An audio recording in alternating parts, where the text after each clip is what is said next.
Assalamualaikum warahmatullahi wabarakatuh. Bismillah, alhamdulillah, wassalatu wassalamu ala rasulillah wa ala alihi washabihi wa man wala wala hawla wala quwata illa billah, amma ba'du. Pertama-tama marilah kita panjatkan puji dan syukur kehadirat Allah Subhanahu wa taala, yang mana pada kesempatan kali ini kami akan mempresentasikan tentang mata kuliah manajemen sumber daya manusia tentang K3 atau kesehatan keselamatan kerja. Salawat tersalam semoga tercurah limpahkan kepada junjungan alam, yakni Habibana wa Nabiyana Muhammad Sallallahu Alaihi Wasallam. Tak lupa kepada para keluarganya, para sahabatnya, para tabiin tabiatnya, dan sampai kepada kita selaku umatnya. Mudah-mudahan kita semua diberikan syafaat yaumil akhir. Amin ya Allah ya Rabbal Alamin. Yang kami hormati Bapak dosen Manajemen Sumber Daya Manusia, Bapak Andi Saiful Anwar, MPD. Sebelum ke materi, izinkan kami memperkenalkan diri. Kami dari kelompok 12 dan di sini saya Asep Ipan Juwana sebagai moderator K3 atau Kesehatan Keselamatan Kerja. Materi yang pertama tentang pengertian K3 yang nanti akan disampaikan oleh Depiana Ian Sopandi. Kemudian ada tujuan dan manfaat yang nanti akan disampaikan oleh Idris. Kemudian ada dasar keilmuan K3 yang akan disampaikan oleh Deden. Kemudian ada filosofi K3 yang akan disampaikan oleh Julpa. Dan yang terakhir ada terminologi K3 yang akan disampaikan oleh Asma. Untuk mempersingkat waktu, alangkah baiknya kita mendengarkan apa yang akan disampaikan oleh 5 pemateri tentang K3. Kita lanjut ke materi yang pertama, yaitu tentang pengertian K3 yang akan disampaikan oleh Depi. Untuk itu kami persilahkan. Assalamualaikum warahmatullahi wabarakatuh. Nama saya Depiana Ian Sopandi dari kelompok 12 akan mempresentasikan tentang kesehatan dan keselamatan kerja. Yang pertama ada pengertian K3. Pengertian K3 ini ada sangat banyak, namun saya hanya mengambil beberapa. Yang pertama ada menurut International Labour Organization atau ILO. Nah, menurut ILO, keselamatan kerja atau Occupation Safety and Health adalah meningkatkan dan memelihara derajat tertinggi semua pekerja, baik secara fisik, mental, dan kesejahteraan sosial di semua jenis pekerjaan, mencegah terjadinya gangguan kesehatan yang diakibatkan oleh pekerjaan, melindungi pekerja pada setiap pekerjaan dari resiko yang timbul dari faktor-faktor yang dapat mengganggu kesehatan, menempatkan pekerja yang sesuai dengan kondisi fisiologis dan psikologisnya pekerja. Juga untuk menciptakan kesesuaian di antara pekerjaan dengan pekerjanya. Nah, yang kedua ada pengertian dari OSHA. Menurut OSHA, kesehatan dan keselamatan kerja yaitu aplikasi ilmu dalam mempelajari resiko keselamatan manusia dan properti, baik dalam industri maupun bukan industri. Kesehatan dan keselamatan kerja merupakan multidisiplin ilmu yang terdiri atas fisika, kimia, biologi, dan ilmu perilaku dengan aplikasi manufaktur, transportasi, dan penanganan material bahaya. Sekian, terima kasih. Terima kasih kepada pemateri yang pertama yang telah menjelaskan tentang pengertian K3. Selanjutnya kita lanjut ke tujuan dan manfaat K3 yang akan disampaikan oleh Idris. Kepadanya kami persilahkan. Assalamualaikum warahmatullahi wabarakatuh. Perkenalkan, nama saya Idris Komarudin dan di sini saya akan menjelaskan tentang tujuan dan manfaat K3.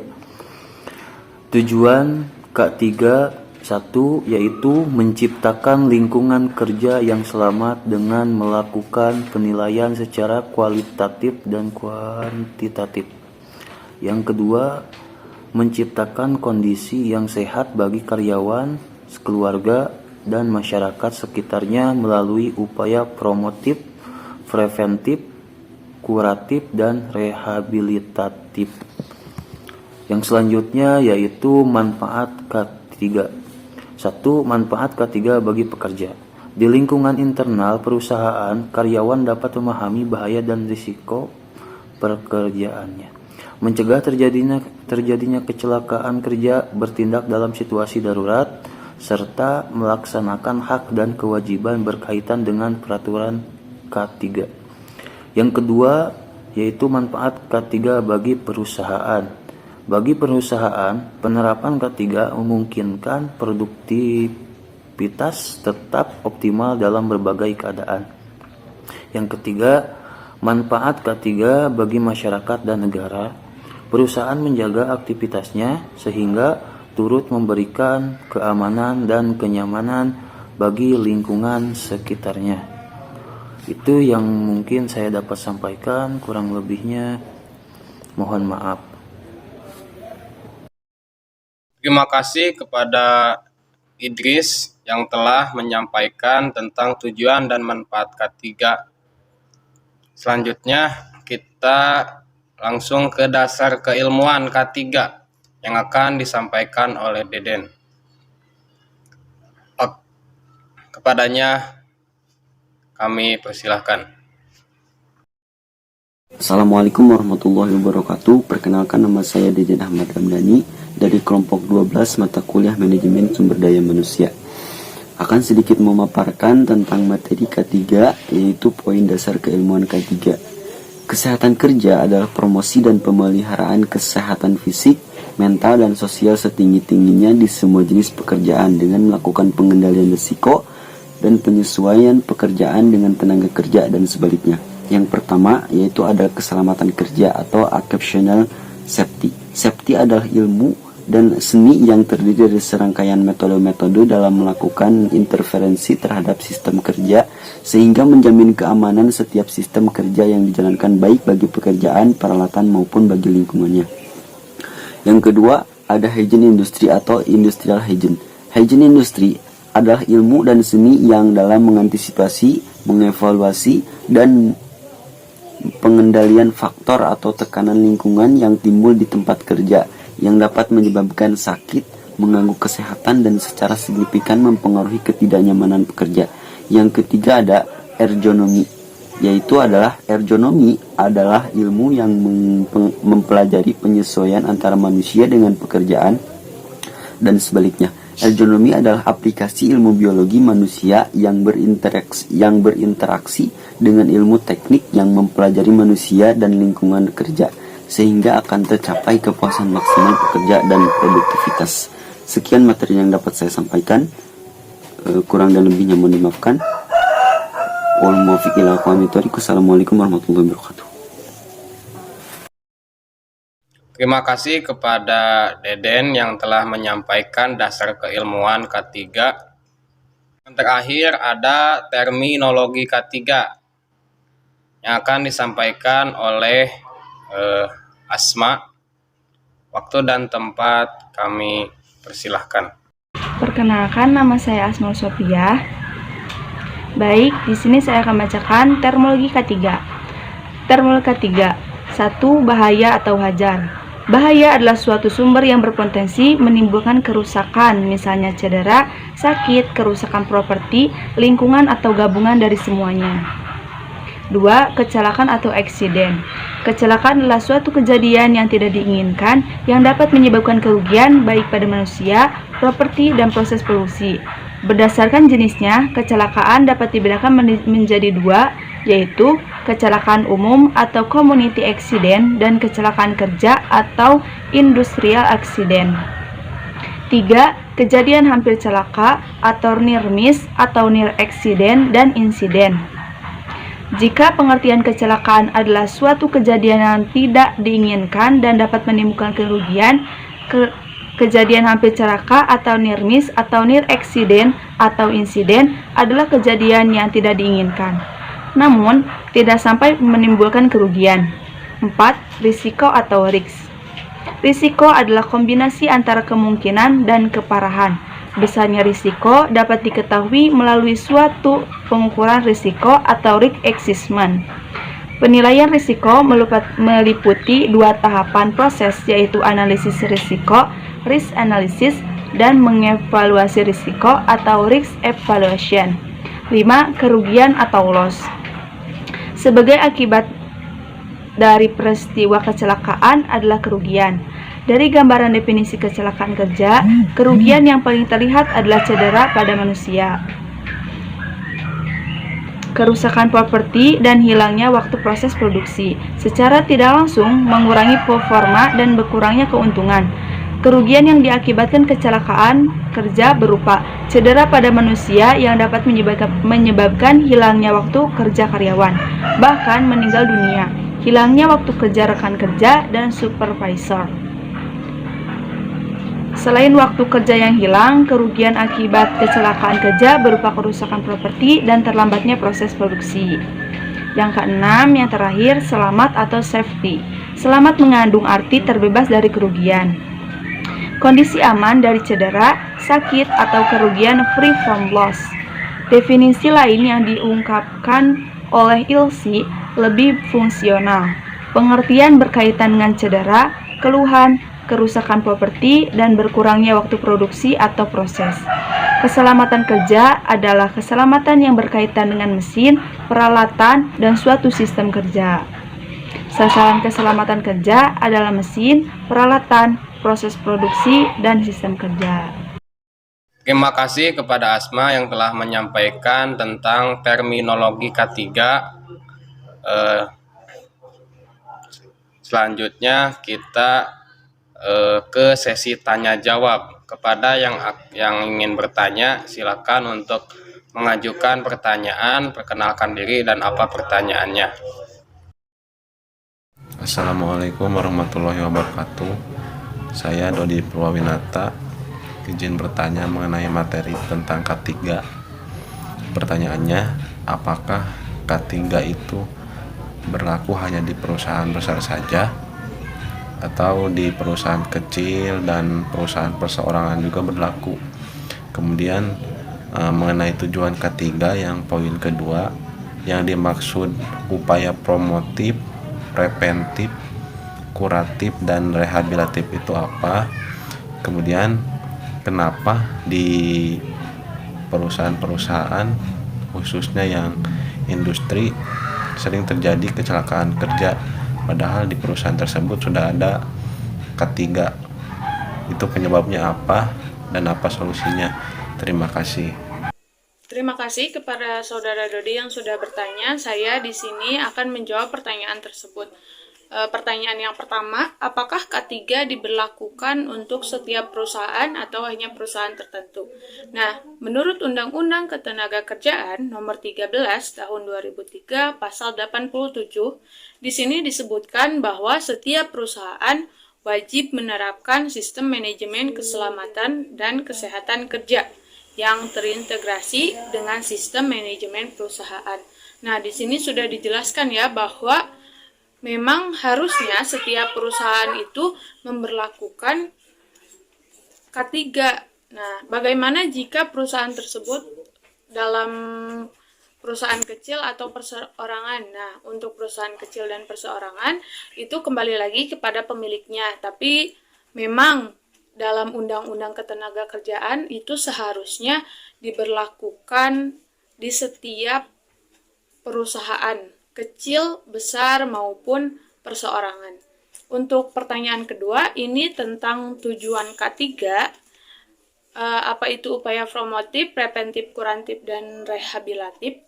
Nah, upaya promotif itu upaya menjaga kesehatan. Jika preventif, nah kalau preventif itu mencegah penyakit, kuratif menyembuhkan penyakit, nah rehabilitatif itu memulihkan kesehatan kembali. Jadi dilakukan secara bertahap gitu. Kalau misalkan harus menjaga kesehatan gitu yang pertama, lalu preventif itu jadi harus bisa mencegah penyakit supaya karyawannya tidak terjangkit penyakit, apalagi di era pandemi seperti ini. Nah, lalu kuratif ini jika memang sudah terkontaminasi atau memang sudah ada memiliki penyakit tertentu, nah di sini kurantif itu menyembuhkan penyakit, lalu rehabilitatif itu memulihkan kembali kesehatan. Jadi ada ketentuan-ketentuan yang memang diberikan perusahaan kepada karyawannya supaya melewati upaya kesehatan ini. Lalu selanjutnya pertanyaannya bagaimana jika terjadi kecelakaan apalagi di industri gitu. Nah, ini ada beberapa faktor. Yang pertama saya akan jelaskan tentang faktor kecelakaan kerja.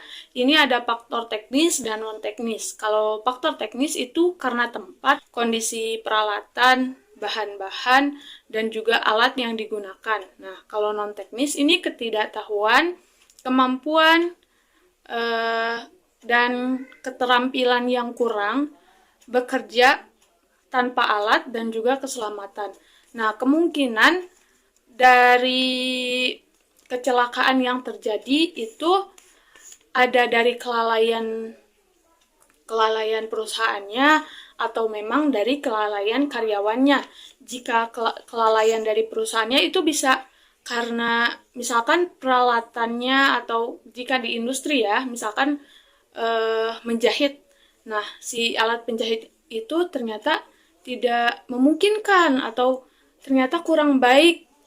Nah, itu berarti termasuk faktor kecelakaan, faktor teknis ya. Jadi memang kesalahan dari perusahaan. Nah, jika memang kelalaiannya dari karyawannya, tidak memakai alat yang seharusnya dipakai, atau tidak tahu tentang alat ini tapi memaksa untuk bisa bekerja tanpa pelatihan, nah itu berarti memang ada kesalahan dari karyawannya sendiri. Nah, ada juga SOP yang tidak diperhatikan, SOP yang tidak memperhatikan keselamatan. Nah, itu dapat menjadikan kecelakaan di perusahaan. Lalu untuk solusinya bagaimana? Nah, menurut saya solusinya adalah perusahaan harus melakukan pengarahan dan menyediakan perlengkapan keselamatan yang diperlukan ya. Jadi perusahaan itu harus bisa menyampaikan kepada karyawannya jika kalian bekerja di sini, kalian harus memakai keselamatan ini dan begini cara teknisnya dan begini konsekuensinya jika kalian bekerja di sini. Nah, jadi pengarahannya harus sangat tepat dan sebagai karyawan juga karyawan harus bisa tahu resiko yang dia tanggung selama bekerja di situ.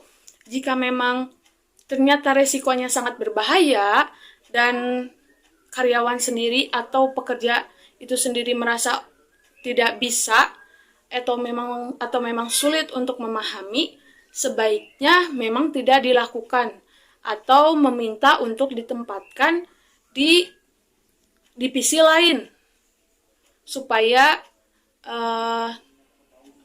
antara perusahaan dan pekerjanya dapat ditempatkan di tempat yang sesuai. Assalamualaikum warahmatullahi wabarakatuh. Saya Ahmad Nur Hidayat dari kelompok 1. Izin bertanya. Sebelumnya saya akan memberitahukan dulu terkait ada kasus di PT-PT besar seperti pabrik otomotif dan yang lainnya. Kalau misalkan ada karyawan yang memang terkena dengan musibah di pabrik tersebut, meskipun dia sudah memakai K3, tapi dia itu mempunyai musibah gitu, sampai mati gitu. Nah, kan si pabrik itu tuh bertanggung jawab, tetapi tidak boleh terdengar oleh semisal wartawan dan yang lain-lain. Itu bagaimana cara mengondisikannya gitu. Jadi kan kasusnya itu ada seorang karyawan yang mati, entah mengapa pabrik tersebut tidak ingin memberitahukan kepada banyak karyawan dan yang lain-lain, bahkan tidak dipublis sama sekali. Mengapa gitu? Dan bagaimana cara mengatasi permasalahan tersebut? Apakah masih berlaku Permenaker nomor 4 tahun 1987? Terima kasih. Wassalamualaikum warahmatullahi wabarakatuh. Terima kasih kepada kelompok 1 yang sudah bertanya. Saya di sini akan mencoba menjawab pertanyaan tersebut. Kesehatan dan keselamatan kerja itu pasti diberlakukan di setiap perusahaan tanpa terkecuali. Peraturan itu pasti ada di setiap perusahaan. Nah, jika kasusnya seperti itu, di mana seorang karyawan meninggal dunia dikarenakan suatu kejadian atau insiden yang terjadi di perusahaannya, dan perusahaan meminta untuk keluarga korban tidak mempublikasi atau tidak menyebarkan hal tersebut kepada media, menurut saya kemungkinan yang terjadi adalah pihak perusahaan dan pihak keluarga korban telah melakukan negosiasi, yang dimana negosiasi tersebut diselesaikan secara baik-baik. Jadi kedua belah pihak antara si perusahaan dan pihak keluarga korban itu telah mendapatkan kesepakatan yang dimana pasti menguntungkan keduanya, karena negosiasi dilakukan untuk bisa menguntungkan keduanya, entah itu si keluarga korban atau perusahaan. Nah, melihat jika memang tidak ada tuntutan dan melihat tidak ada tuntutan dari pihak keluarga, kemungkinan negosiasi tersebut memang menguntungkan kedua belah pihak. Keluarga tidak merasa keberatan jika hal tersebut, jika korban tersebut kematiannya tidak dipublikasi, dan perusahaan mungkin melakukan tanggung jawab yang sepadan. Assalamualaikum warahmatullahi wabarakatuh. Perkenalkan, nama saya Anissa Lutfia Kurnia dari kelompok 8. Izin bertanya, bagaimana bila berlangsung pelanggaran pada undang-undang keselamatan serta kesehatan kerja, contohnya pengusaha tidak menyiapkan alat keselamatan kerja atau perusahaan tidak memeriksakan kesehatan serta potensi fisik pekerja. Terima kasih. Wassalamualaikum warahmatullahi wabarakatuh. Assalamualaikum warahmatullahi wabarakatuh. Di sini saya izinkan saya menjawab tentang pertanyaan dari Teh Ica ya. Pertanyaannya, bagaimana bila berlangsung pelanggaran pada undang-undang keselamatan serta kesehatan kerja? Contohnya pengusaha tidak menyiapkan alat keselamatan kerja atau perusahaan tidak memeriksa kesehatan serta potensi fisik pekerja. Yaitu jawabannya,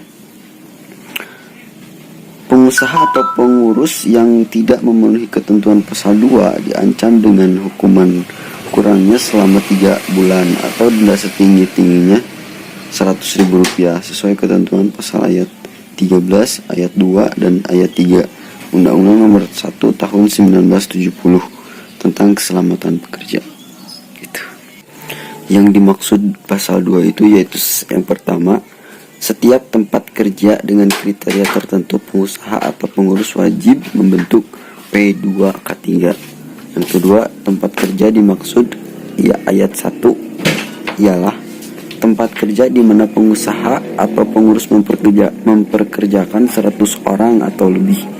Kedua, tempat kerja di mana pengusaha atau pengurus memperkerjakan kurang dari 100 orang, akan tetapi menggunakan bahan, proses, dan instalasi yang mempunyai risiko yang besar akan terjadinya peledakan, kebakaran, kehancuran, keracunan, dan penyinaran radioaktif.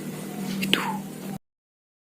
Terima kasih kepada yang sudah bertanya tentang K3, dan mudah-mudahan apa yang kami jawab bisa menjawab apa yang kalian pertanyakan kepada kami. Mungkin itu saja yang bisa kami sampaikan. Mudah-mudahan bermanfaat. Mohon maaf bila ada salah kata. Sebelum kami menutup presentasi ini, izinkan kami menyimpulkan apa yang telah kami sampaikan. Jadi kesimpulannya adalah kesehatan dan keselamatan kerja merupakan salah satu bagian dari kesehatan masyarakat yang melakukan upaya preventif atau pencegahan terhadap timbulnya penyakit akibat kerja atau kecelakaan kerja. Sasaran dari K3 lebih khusus yaitu masyarakat pekerja.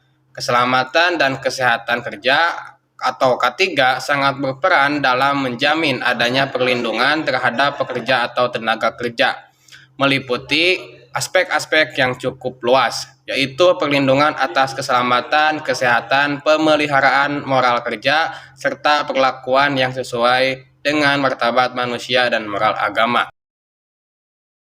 Mungkin itu saja yang bisa kelompok kami sampaikan, mudah-mudahan bermanfaat dan mohon maaf bila ada salah kata.